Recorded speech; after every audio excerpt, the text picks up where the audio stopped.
योहानाचा शुभवर्तमान अध्याय 6 वचन 65. मी वाचते, तुम्ही लक्ष द्या. मग तो म्हणाला, ह्याच कारणास्तव मी तुम्हाला सांगितले की पित्याने कोणाही मनुष्याला तशी देणगी दिल्यावाचून तो माझ्याकडे येऊ शकत नाही. Hallelujah, hallelujah, hallelujah, hallelujah, hallelujah. माझ्या प्रिय भावांनो आणि बहिणींनो, प्रभू येशू आपल्या शिष्यांना सांगतोय, काय सांगतोय की ह्याच कारणास्तव, काही कारणं आहेत ज्यामुळे प्रभू त्याच्या शिष्यांना सांगतोय की ह्याच कारणास्तव मी तुम्हाला सांगितले की पित्याने कोणाही मनुष्याला तशी देणगी दिल्यावाचून तो माझ्याकडे येऊ शकत नाही. Hallelujah, hallelujah, hallelujah, hallelujah. प्रभू येशूने 12 शिष्य निवडले होते आणि हे 12 शिष्य येशूने निवडून त्याने त्याचं कार्य सुरू केलं नव्हे. त्याने त्याचं कार्य अगोदर सुरू करायच्या अगोदरच त्यांनी ह्या 12 माणसांची निवड केली होती. आणि ही 12 माणसं घेऊन येशू त्याचं कार्य त्याने करायला सुरुवात केली. त्याने देवाच्या राज्याची सुवार्ता लोकांना दिली, चमत्कार करायला सुरुवात केली. जे करण्यासाठी येशू स्वर्ग सोडून ह्या जगात आला होता ते कार्य येशूने करायला सुरुवात केली. आणि हे कार्य करत असताना त्याला जी माणसं हवी होती ती माणसं म्हणजे ते 12 शिष्य येशूने निवडून घेतले होते. आणि हळूहळू हे 12 शिष्य फक्त 12च नव्हते राहिले. जसजसं येशूचं कार्य पुढे पुढे गेलं, वाढत राहिलं, येशू गावागावात जाऊन, नगरानगरात जाऊन लोकांना बरं करायला लागला, लोकांच्या जीवनामध्ये अद्भुते करायला लागला. तेव्हा लोक येशूला ओळखायला लागले की हा कोणी साधासुद्धा माणूस नाही आहे, तर हा देवाचा पुत्र आहे. आणि लोकांच्या जीवनामध्ये येशूने जे कार्य केलं, ज्यांना आजारमुक्ती हवी होती त्यांना आजारमुक्ती येशू देत होता, ज्यांना अशुद्ध आत्म्यापासून मुक्ती हवी होती त्यांना येशू अशुद्ध आत्म्यांपासून मुक्त करत होता. अनेक प्रकारच्या दुःखातून, आजारातून, संकटातून येशू लोकांना बाहेर काढत होता. सैतानाचा जो अधिकार होता, सैतानाचं जे काम होतं ते माणसांच्या जीवनातून येशू नष्ट करण्यासाठीच या जगात आला होता. आपल्याला देवाचं वचन म्हणतं की सैतानाची कृत्ये नष्ट करण्यासाठी देवाचा पुत्र ह्या जगात प्रगट झाला. Hallelujah, hallelujah, hallelujah, hallelujah. आणि हे येशूचं कार्य सुरू असताना लोक लोंढ्याने येशूच्या मागे येत होते, लोक बरे होत होते, मुक्त होत होते, जीवन मिळवत होते, शांती मिळवत होते. आणि मग हेच लोक जे येशूच्या मागे जात होते त्यातूनच काही लोक येशूचे शिष्य बनले. जसे आता पण जेव्हा येशूकडे लोक येतात, येशूचा अनुभव घेतात आणि काही लोक आपलं जीवन येशूला पूर्णपणे देतात, ते आपल्या जीवनात ठरवतात की मी सुद्धा माझ्या जीवनाद्वारे येशूचंच काम करणार, येशूसाठी मी जगणार, ह्यापुढे माझं जीवन, माझा प्रत्येक श्वास प्रभूसाठी आहे, असं काही लोक ठरवतात आणि आपलं जीवन येशूसाठी अर्पण करतात.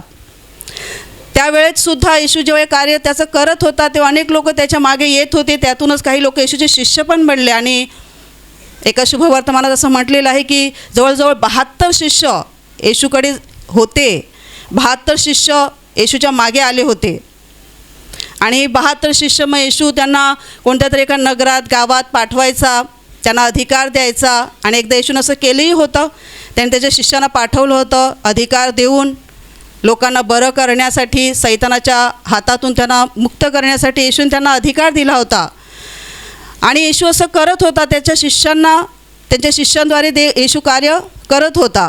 आणि स्वतः तर करत होताच, पण त्याच्या शिष्यांचाही तो वापर करत होता. परंतु एक दिवस असं झालं की येशू लोकांना शिकवत होता आणि येशूने सांगितलं की मी जीवनाची भाकर आहे, स्वर्गातून आलेली भाकर. कारण येशूने एकदा एक मोठा चमत्कार केला होता. जवळजवळ 5,000हून, म्हणजे 5,000 हा आकडा बायबलमध्ये दिलेला आहे, परंतु जवळजवळ 15,000हून अधिक लोकांना येशूने 2 मासळ्या आणि 5 भाकरी ह्याद्वारे जेवण पुरवलेलं होतं. आणि म्हणून हा चमत्कार त्यांनी पाहिला होता, अनुभवला होता. आणि हीच लोक जेव्हा येशूच्या मागे आली, जेव्हा येशू तिकडून गेला, तेव्हा हेच लोक येशूचा पाठलाग करत, जिथे जिथे येशू होता, येशूचे शिष्य होते, तिकडे हे लोकसुद्धा त्याच्या मागे गेले, येशूचा शोध करत की येशू कुठे आहे, ज्याने आम्हाला एवढं अन्न चमत्काराद्वारे खाऊ घातलं, हा कोणी माणूस नाही आहे. आणि मग येशू त्यांना सापडला. आणि मग येशू सापडल्यानंतर येशूने त्यांना सांगितलं की तुम्ही नाशवंत अन्नासाठी श्रम करू नका, तर देवाने ज्याच्यावर शिक्का मारलेला आहे तो म्हणजे मनुष्याचा पुत्र, म्हणजे येशू ख्रिस्त, हा तुम्हाला जे काही सांगेल, सार्वकालिक जीवनासाठी तुम्हाला जे काही तो शिकवेल, सांगेल, त्याच्या शब्दावर म्हणजे येशूवर तुम्ही विश्वास ठेवा. Hallelujah, hallelujah, hallelujah, hallelujah, hallelujah. आणि मग पुढे पुढे येशू वचनं शिकवत गेला. आणि मग ते बोलता बोलता येशू म्हणाला की मी जीवनाची भाकर आहे, जो माझ्याकडे येतो त्याला मुळीच भूक लागणार नाही, जो माझ्यावर विश्वास ठेवतो त्याला कधी तहान लागणार नाही. आणि मग येशूने पुढे जाऊन अजून काहीतरी अधिक सांगितलं. आणि ते जे काही अधिक सांगितलं ते येशूच्या काही शिष्यांना पटलं नाही. येशूने सांगितलं की जो कोणी माझा देह खात नाही आणि माझं रक्त पित नाही, त्याच्यामध्ये सार्वकालिक जीवन राहत नाही.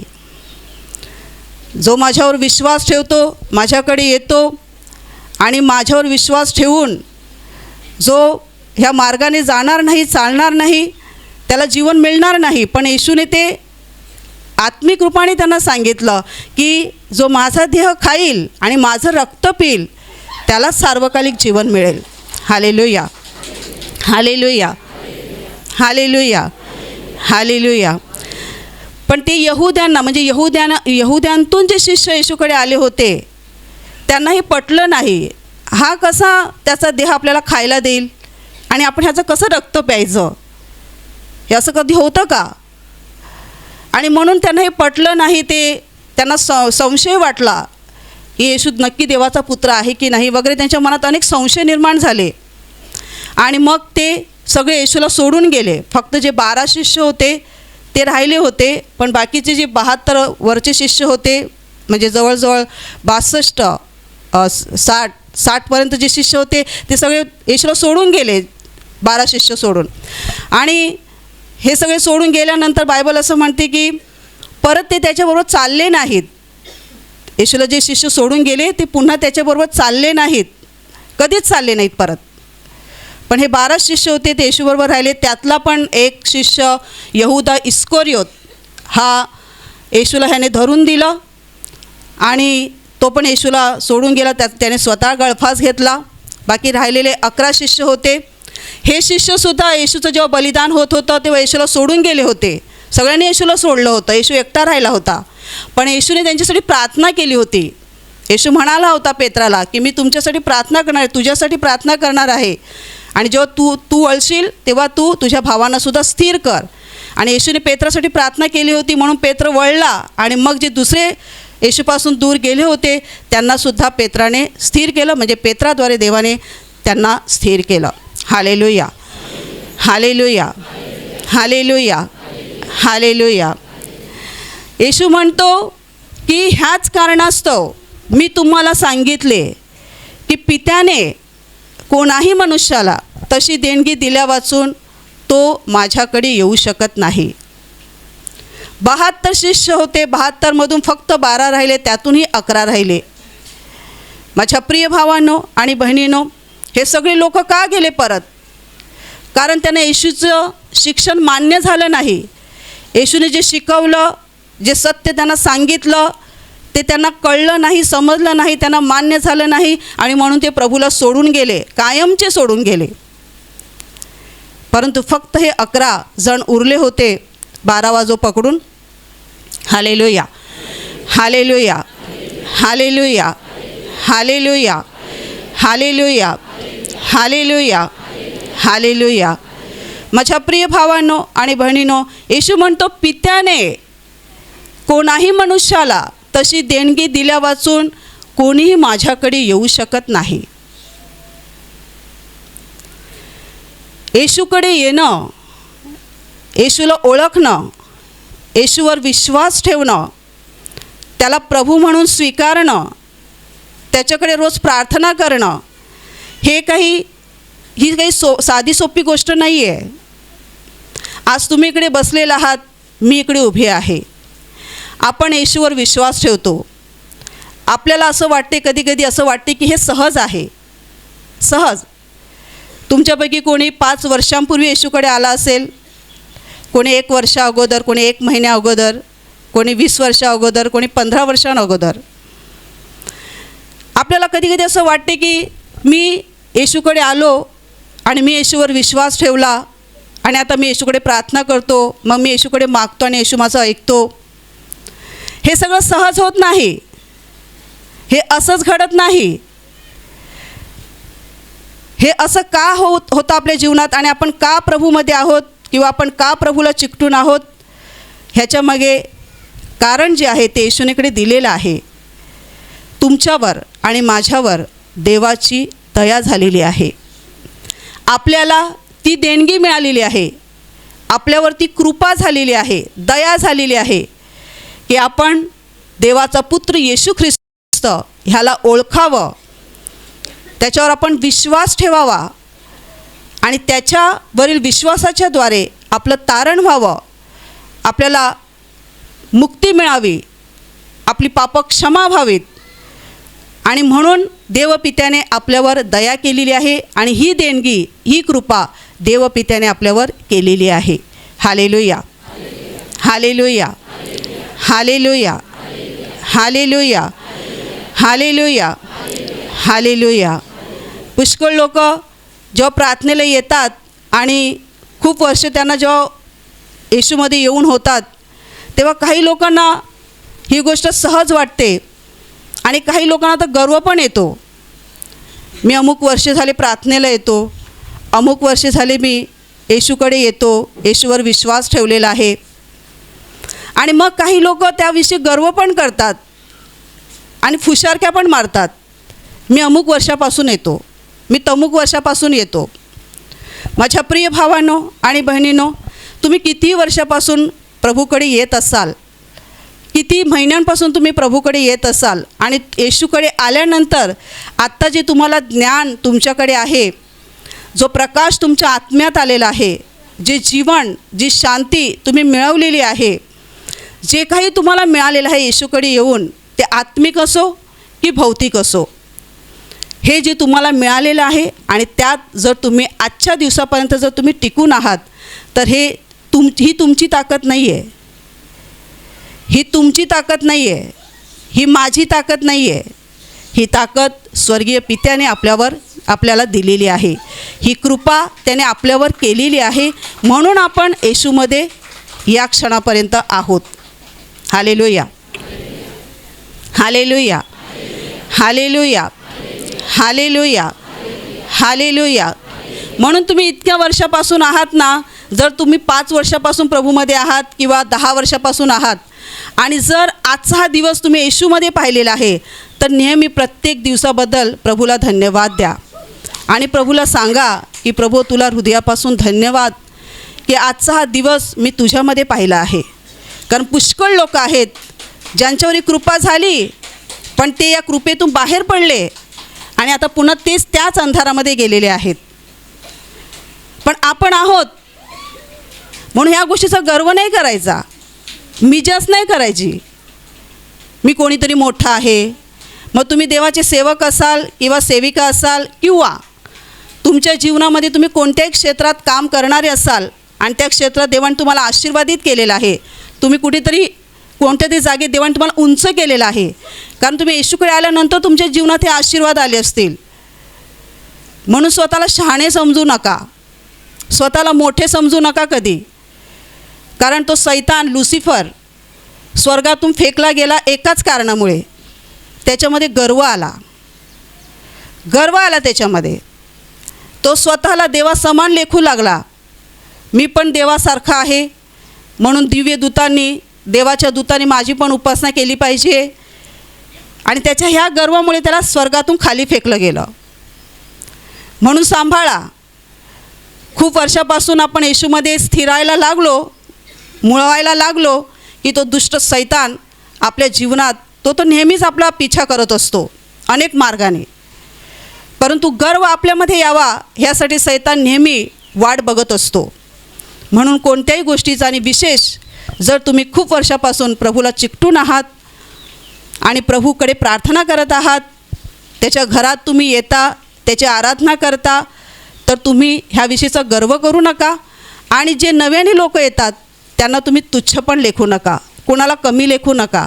तर उलट आत्म्यात देवाला नेहमी धन्यवाद द्या हृदयातून, की देवा प्रभो, तुझ्या कृपेमुळेच मी आज ह्या तुझ्या राज्यात टिकून आहे. मी जरी मोठा सेवक झालो असलो, सेविका झाली असली, तरी तुझ्याशिवाय मी शून्य आहे. तुझ्याशिवाय मी शून्य आहे. तुझ्याशिवाय मी हा मार्ग चालू शकत नाही.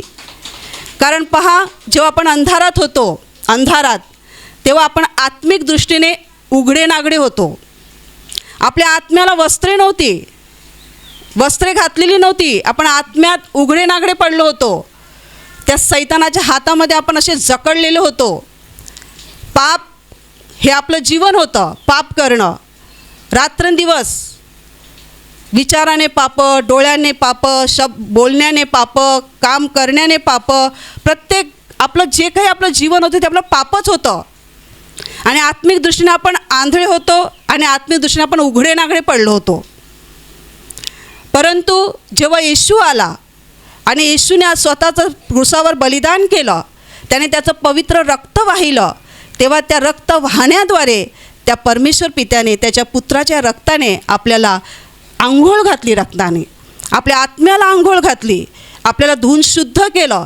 आणि मग ते सगळं पापाचा मळ, कलंक, सगळे डाग त्या देवपित्याने त्याच्या पुत्राच्या रक्ताने पूर्णपणे धुवून काढले. आणि आपल्या आत्म्याला श्वेत वस्त्रे, पांढरी वस्त्र त्याने घातलेली आहेत.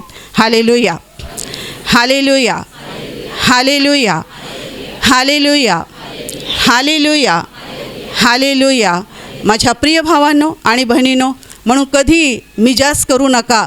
तर जितके दिवस तुम्ही येशूमध्ये चालत आहात, जेवढे दिवस तुम्ही 5 वर्षांपासून येता की 10 वर्षांपासून येतात, दिवसेंदिवस स्वतःला पण नम्र करायचं आहे, लीन करायचं आहे, देवासमोर पण आणि माणसांसमोर पण. गर्व करणं, मिजाज करणं हे सैतानापासून आहे. Hallelujah, hallelujah, hallelujah, hallelujah, hallelujah, hallelujah, hallelujah. देवाने आपल्यावर कृपा केली म्हणून आपण देवपुत्राला ओळखू शकलो. आणि जर देवाने आपल्यावर ही कृपा केली नसती तर आपण त्याच घाणीमध्ये आजही लोळत असतो. म्हणून देवाने आपल्यावर ही दया केलेली आहे. ही दया आपल्याला विसरायची नाही आहे. या दयेमध्ये टिकून राहायचं आहे, या दयेमध्ये चालत राहायचं आहे, या कृपेमध्ये वाढत राहायचं आहे, मागे जायचं नाही आहे. Hallelujah, hallelujah, hallelujah. जेव्हा आपण अंधारात होतो तेव्हा आपल्यासाठी पण कोणीतरी प्रार्थना करणारी केली आहे. कोणी ना कोणीतरी आपल्यासाठी प्रार्थना केली आहे. स्वतः येशू पित्याच्या उजव्या हाताजवळ बसलेला आहे, तो तर प्रार्थना करतच आहे. परंतु ह्या जगामध्ये अशी लोकं आहेत जे येशूचे लोक आहेत. या जगामध्ये अशा खऱ्या मंडळ्या आहेत, शुद्ध मंडळ्या, ज्या देवाकडून चालवल्या जातात. त्या मंडळ्या आजही जगातल्या सर्व आत्म्यांसाठी, सर्व लोकांसाठी प्रार्थना करतात. आशिष प्रार्थना घरामध्ये दिवस रात्र उपवास प्रार्थना होतात. दिवस रात्र प्रार्थना चालूच असतात. उपवास प्रार्थना चालूच असतात. ह्या जेव्हा टीमच्या उपवास प्रार्थना होतात त्या उपवास प्रार्थनामध्ये पुष्कळ मुद्दे मांडले जातात. पुष्कळ गोष्टींसाठी, सेवा कार्यामध्ये पुष्कळ गोष्टींची गरज असते. जी प्रार्थना सभेला लोक येतात त्यांच्यासाठी प्रार्थना केल्या जातात. पण एक महत्त्वाचा मुद्दा ह्या मध्यस्थांमध्ये, या उपवास मध्यस्थांमध्ये मांडला जातो. आणि तो मुद्दा की आम्ही देवाकडे मागतो की हे देवा, अजूनही ज्यांनी तुझं नाव ऐकलेलं नाही आहे आणि अजूनही ज्यांच्या जीवनामध्ये तुझा प्रकाश पोहोचलेला नाही आहे, अजूनही ज्यांनी तुला ओळखलेलं नाही आहे, असे नवीन आत्मे जे अंधारात आहेत, ज्या सैतानाच्या मगरमिठीत अडकलेले आहेत, अशा आत्म्यांना तू तुझ्या घरामध्ये घेऊन ये. अशा आत्म्यांना तू सैतानाच्या हातातून मोकळं कर आणि त्यांना तुझ्या घरात घेऊन ये. ही प्रार्थना आम्ही रोज करतो. आशिष प्रार्थना घरात ज्या उपवास मध्यस्थी होतात, उपवास प्रार्थना होतात, तेव्हा ही मध्यस्थी आम्ही लोकांसाठी करतो. म्हणजे कोण लोक जे प्रार्थनेला येणार आहेत त्यांच्यासाठी आम्ही प्रार्थना करतोच, पण जे अजून आलेले नाही आहेत त्यांच्यासाठी आम्ही मागतो. असं हे आशिष प्रार्थना घर एकच नाही आहे. ह्या जगामध्ये पुष्कळ मंडळे आहेत ज्या देवापासून चालवल्या जातात, देव चालवतो. अशी देवाची लोकं ह्या जगातल्या आत्म्यांसाठी प्रार्थना करतात. कारण जे अजून अंधारात आहेत, दुःखात आहेत, सैतानाच्या हातात आहेत, ते दुःख भोगून शेवटी त्यांचा नाश होऊ नये तर ते देवाच्या पुत्राकडे यावे आणि त्यांचं तारण व्हावं, म्हणून त्यांच्यासाठी रात्रंदिवस प्रार्थना या पृथ्वीवर चालू आहे. तशी आपल्यासाठी सुद्धा कोणीतरी प्रार्थना केली होती, म्हणून आपण येशूकडे आलो. मग आपलं पण कर्तव्य आहे की आपण पण दुसऱ्यांसाठी प्रार्थना करावी. Hallelujah, hallelujah, hallelujah, hallelujah, hallelujah, hallelujah.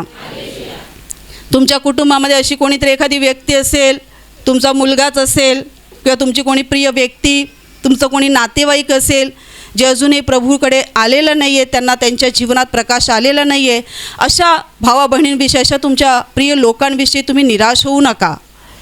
अशा लोकांविषयी तुम्ही हताश होऊ नका. माझ्या प्रिय भावांनो आणि बहिणींनो, जोपर्यंत देव आपल्यावर कृपा करत नाही तोपर्यंत आपण येशूकडे येऊच शकत नाही. येशू म्हणतो, जोपर्यंत पिता ती देणगी देत नाही तोपर्यंत माझ्याकडे कोणी येऊ शकत नाही. तुम्ही आलात, मी आले, कारण आपल्यावर देवाने दया केली.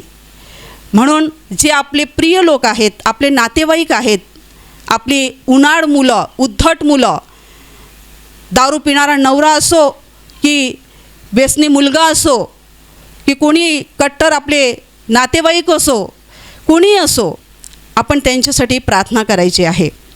आपण त्यांच्यासाठी विनंत्या करायच्या आहेत आणि देवाकडे प्रार्थना करून त्यांच्या तारणासाठी आणि त्यांच्यावरसुद्धा देवाची ती कृपा व्हावी, म्हणजे देवाची ती देणगी मिळावी त्यांना, म्हणून आपण प्रार्थना करत राहायचं आहे. Hallelujah, hallelujah, hallelujah. की जेव्हा आपण प्रार्थनेमध्ये असतो आणि देवाच्या घरात असतो, देवाच्या उपस्थितीत असतो आणि आपण तेव्हा जेव्हा जे काही मागतो, आपण जे काही बोलतो, डोळे बंद ठेवून आत्म्यात आपण देवाशी जेव्हा बोलत असतो आणि आपण जे काही आपल्या देवाशी वार्तालाप चालू असतो, तो असाच हवेत विरून नाही जात, असाच विरून नाही जात. काही लोकांना वाटतं ना, मी एवढी देवाकडे प्रार्थना केली, देवाने माझी प्रार्थना ऐकली का? मी देवाकडे एवढं मागते, देव माझं नक्की ऐकतो की नाही? तर देवाने आम्हाला हा पुरावा दिला की जे काही आपण मागतो, जे काही देवाकडे आपण मागतो, जी काही विनंती आपण देवाकडे करतो, त्या विरून नाही जात, तर त्या बाष्पाच्या रूपात देवाच्या चरणाशी पोचवल्या जातात. Hallelujah, hallelujah, hallelujah. म्हणून माझ्या प्रिय भावांनो आणि बहिणींनो, तुम्ही तुमच्या कुटुंबियांसाठी, तुमच्या नातेवाईकांसाठी, ज्यांच्यावर देवाची अजून कृपा झालेली नाही आहे, दया झालेली नाही, तुमच्यावर झाली, ती दया तुमच्या नातेवाईकांवर व्हावी, तुमच्या प्रिय लोकांवर व्हावी. अगदी ज्यांना तुम्ही आता तुम्ही हरलेलाच आहात, तुमचा नवरा, मुलगा, तुम्ही त्या बाबतीत हरलेलाच आहात, हा काही सुधारणारच नाही, ह्याचं काही आता काही खरं नाही आहे. आणि तुम्ही विचार करत असाल, मी आता ह्याच्यासाठी प्रार्थना करणार नाही, मी हिच्यासाठी प्रार्थना करणार नाही, मी ह्या गोष्टीसाठी प्रार्थना करणार नाही, त्या गोष्टीसाठी प्रार्थना करणार नाही. असं करू नका, सोडून देऊ नका. आपण सोडून द्यावं म्हणून सैतान खूप प्रयत्न करतो, पण सोडून देऊ नका.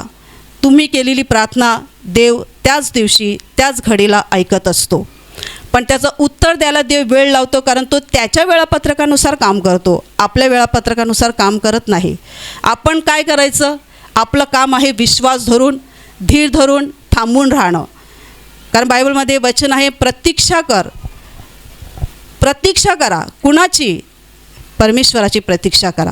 आपलं काम आहे प्रतीक्षा करणं, वाट पाहणं, वाट पाहत राहणं. मी जे मागितलेलं आहे देव मला देणार, मी जी प्रार्थना करत आहे, जे काही देवाकडे मागत आहे ते देव मला देणार, म्हणजे देणार, पण त्याच्या वेळेला देणार. मग जर त्याच्या वेळेला तुम्हाला प्राप्त करायचं असेल तर तुम्हाला वाट पाहावी लागेल. Hallelujah, hallelujah, hallelujah, hallelujah, hallelujah, hallelujah, hallelujah, hallelujah, hallelujah, hallelujah, hallelujah, hallelujah. माझ्या प्रिय भावांनो आणि बहिणींनो, प्रार्थना करणं फार महत्त्वाचं आहे. प्रार्थना करणं, देवाकडे मागणं हे फार महत्त्वाचं आहे. तुम्ही तुमच्या कुटुंबियांविषयी कोणाहीविषयी तुम्ही निराश झाला असाल, निराश होऊ नका, सोडून देऊ नका. तर प्रार्थनेमध्ये ताकद आहे. आणि नुसती प्रार्थना नका करू, उपवास करून प्रार्थना तुम्ही करू शकता. उपवास करून जेव्हा आपण प्रार्थना करतो तेव्हा सैतानाचे बाले किल्ले ढासळले जातात, पडले जातात. आणि सैतानाने ज्या अधिकारात, ज्या बंधनात आपल्या प्रिय लोकांना बांधून ठेवलेलं आहे ती त्याची बंधने तुटली जातात जेव्हा आपण उपवास करून प्रार्थना करतो, उपवास करून जेव्हा आपण देवाकडे मागतो. Hallelujah, hallelujah, hallelujah, hallelujah, hallelujah, hallelujah. माझ्या प्रिय भावांनो आणि बहिणींनो, येशू म्हणतो की देवाची दया होणं फार गरजेचं आहे. देवाची दया, आपल्याला येशूकडे येणं फार गरजेचं आहे. आपण येशूकडे येणं म्हणजे काय? येशूकडे येणं म्हणजे जीवनाकडे येणं. येशूकडे येणं म्हणजे काय? येशूकडे येणं म्हणजे जीवनाकडे येणं. येशूकडे येणं म्हणजे मुक्तीकडे येणं. येशूकडे येणं म्हणजे शांतीकडे येणं, खऱ्या शांतीकडे, खऱ्या मुक्तीकडे येणं. येशूकडे येणं म्हणजे आपल्या निर्माणकर्त्याकडे परत येणं. आणि अजून सोप्या शब्दात, येशूकडे येणं म्हणजे आपल्या पित्याकडे परत येणं, आपल्या बाप्पाकडे परत येणं. आणि माणसाच्या जीवनात, मानवाच्या जीवनात ही गोष्ट फार महत्त्वाची आहे. माझ्या प्रिय भावांनो आणि बहिणींनो, जर तुम्हाला येशू मिळालेला आहे तर तुम्ही जीवनातली सगळ्यात महत्त्वाची आणि मोठी गोष्ट मिळवलेली आहे. अजून तुम्हाला काही मिळवायचं बाकी राहिलेलं नाही. आता अजून तुम्हाला काही ते मिळवायचं आहे असं काही बाकी राहिले नाही. बाकी ज्या छोट्या मोठ्या तुमच्या शारीरिक गरजा, कौटुंबिक गरजा आहेत, ह्या तुमच्या पूर्ण केल्या जातील. त्या देवासाठी काही मोठ्या नाही आहेत. पण तुम्हाला देव मिळाला, तुम्हाला येशू मिळाला, ह्यापेक्षा दुसरं अजून काही मोठं मिळवायचं बाकी राहिलेलं नाही. आता तुमच्या जीवनात तुम्हाला येशू मिळाला, बस झालं. येशू मिळाला, बस झालं. येशूमध्ये तुम्हाला सगळं काही मिळणार, सगळं काही. या जगामध्ये जीवन मिळणार, तुमच्या मनात ज्या काही इच्छा आहेत त्या देव तृप्त करणार. आणि मेल्यानंतर तुम्ही अनंतकालीन जीवनामध्ये पोचणार आहात. अनंतकाळचं जीवन तुम्हाला मिळणार आहे येशूकडे आल्यामुळे. Hallelujah, hallelujah, hallelujah, hallelujah, hallelujah. येशूकडे येणं म्हणजे जीवनाकडे येणं. येशूकडे येणं म्हणजे शांतीकडे येणं, मुक्तीकडे येणं, खऱ्या आपल्या बाप्पाकडे येणं, जिवंत देवाकडे येणं. आणि ते तुमच्या जीवनात झालेलं आहे. म्हणून ही गोष्ट साधेपणाने घ्यायची नाही. ही गोष्ट साधेपणाने घ्यायची नाही, तर ही गोष्ट नेहमीच आपण गंभीरपणाने घ्यायची आहे.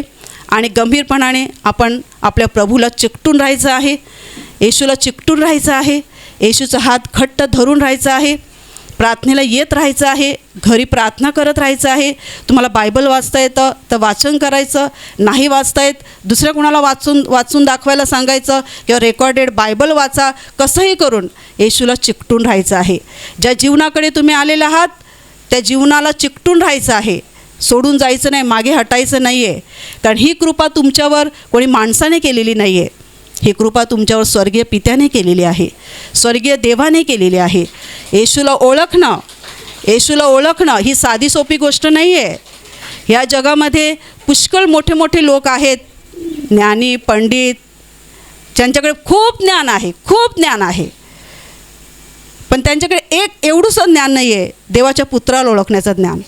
जेव्हा येशू या जगात आला होता आणि तो त्याचं काम करत होता, शास्त्री, पंडित, फरीसी लोक हे कोण होते? त्या काळचे ज्ञानी पंडित लोक, ज्यांना देवाचं ज्ञान होतं, देवाच्या वचनांचं ज्ञान होतं, नियमशास्त्र त्यांना पूर्णपणे माहीत होतं. पण ते येशूला ओळखू शकले नाहीत. ते येशूला सुताराचा मुलगा, एका गरीब कुटुंबातला मुलगा म्हणूनच ओळखत होते. पण येशूला कोणी ओळखलं? जे गरीब साधे भोळे होते अशा लोकांनी येशूला ओळखलं आणि त्यांनी जीवन मिळवलं, तारण मिळवलं. आणि हे ज्ञानी पंडित लोक ह्याने तर येशूला क्रूसावर खेळलं आणि आत्म्याचं तारण गमावलं. माझ्या प्रिय भावांनो आणि बहिणींनो, ही साधी सोपी गोष्ट नाही आहे. तुम्ही येशूकडे येता, येशूवर विश्वास ठेवता, येशूला प्रभू म्हणता, रोज तुम्ही त्याच्याकडे प्रार्थना करता आणि जो तुमचा विश्वास आहे त्याद्वारे येशू तुमच्या जीवनात रोज काम करतो. किती साक्षी तुमच्या जीवनात घडून येतात, किती चमत्कार येशू तुमच्या जीवनात घडवून आणतो हे तुम्हाला माहीत आहे. म्हणून तुम्ही इकडे येऊन साक्षी देता, या मंचावर येऊन तुम्ही बोलता, मला येशूने बरं केलं, येशूने मला मुक्त केलं. माझ्या प्रिय भावांनो आणि बहिणींनो, जेव्हा तुम्ही येशूला चिकटून राहता तेव्हा तुम्ही त्या कृपेमध्ये अजून पुढे पुढे जात राहता. जेव्हा तुम्ही प्रार्थनेला येता, जेव्हा तुम्ही वचन घेऊन वाचता, जेव्हा तुम्ही प्रवचनं जी यूट्यूबवर येतात आपली ती ऐकता, कसंही करून तुम्ही देवाचं जेव्हा वचन ऐकता, वाचता, हे जेव्हा तुम्ही करता तेव्हा जी कृपा तुमच्यावर झालेली आहे, देवाने जी तुमच्यावर दया केलेली आहे, त्या दयेमध्ये, त्या कृपेमध्ये तुम्ही अजून पुढे पुढे जात राहता, मागे नाही येत.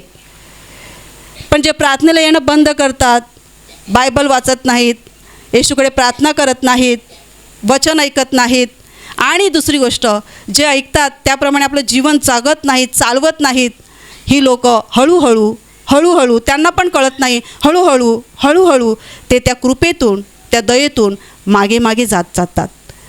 मग तुम्हाला मागे जायचं आहे की पुढे जायचं आहे? मागे जाणार की पुढे जाणार? पुढे जात राहायचं आहे तर येशूला चिकटून राहा. तुम्ही शिकलेला नाही आहेत, तुम्हाला वाचायला येत नाही, हरकत नाही.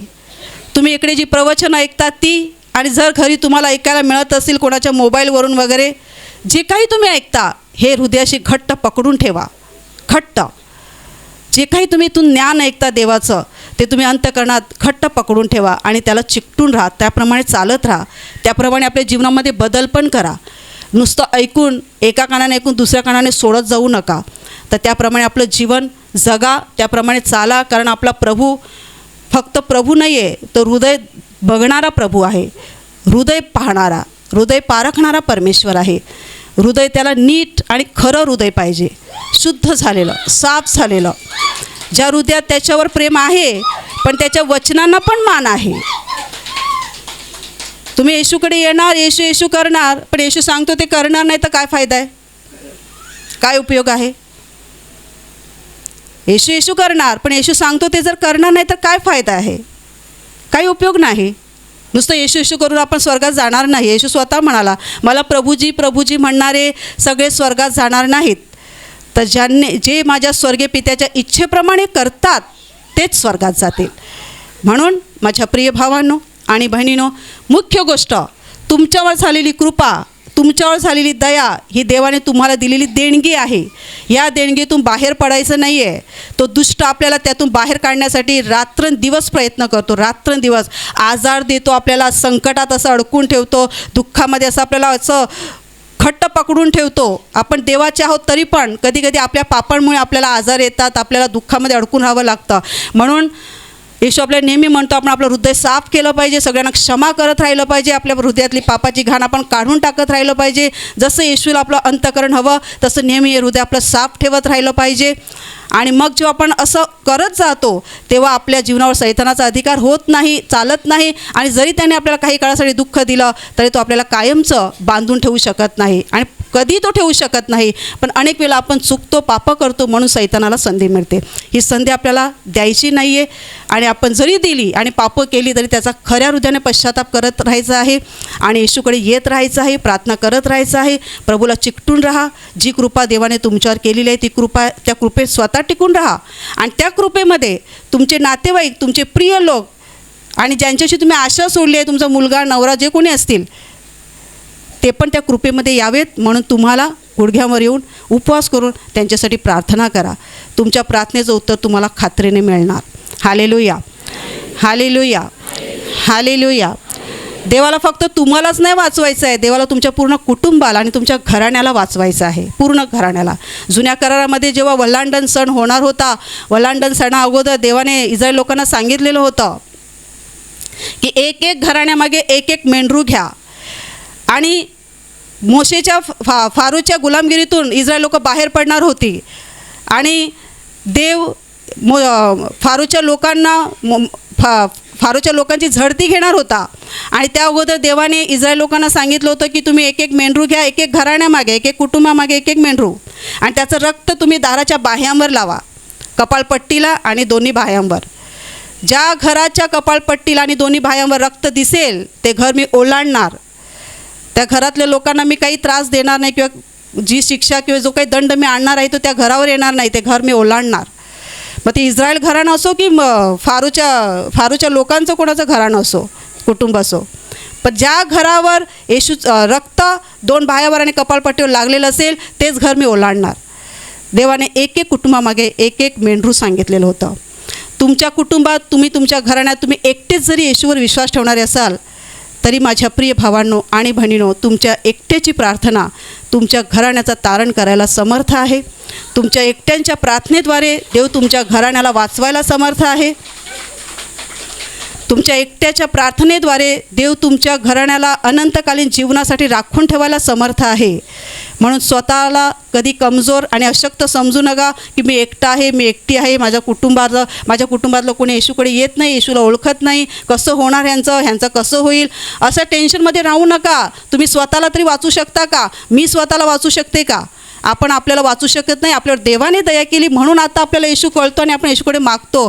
म्हणून विश्वास ठेवा, देवाला शक्य आहे तारण करणं. तारण माणसाचं करणं फक्त देवाला शक्य आहे आणि देव ते घडवून आणणार. पण जर देवाने तुम्हाला निवडलेलं आहे, जर देवाने तुमची निवड केलेली आहे तर या निवडीमध्ये टिकून राहा आणि तुमच्या कुटुंबातली जी माणसं अजून येशूपासून दूर आहेत त्यांच्यासाठी आणि तुमच्या सगळ्या प्रिय लोकांसाठी तुम्ही रात्रंदिवस त्यांच्यासाठी रडून गुडघ्यावर येऊन आणि जमेल तर उपवास करून प्रार्थना करून तुम्ही त्यांच्यासाठी देवाकडे विनंत्या करत राहा.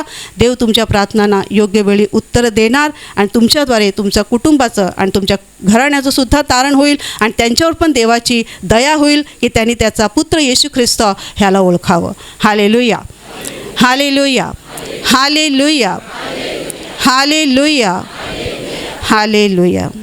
आता ही प्रार्थनेची वेळ आहे. तुमच्या शरीराच्या ज्या भागाला आजार आहे त्या भागावर हात ठेवा.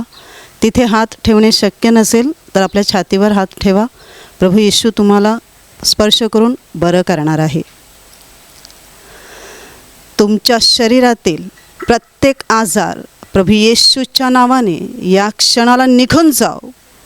तुमच्या जीवनातील प्रत्येक दुःख, प्रत्येक समस्या प्रभू येशूच्या नावाने या क्षणाला निघून जाओ.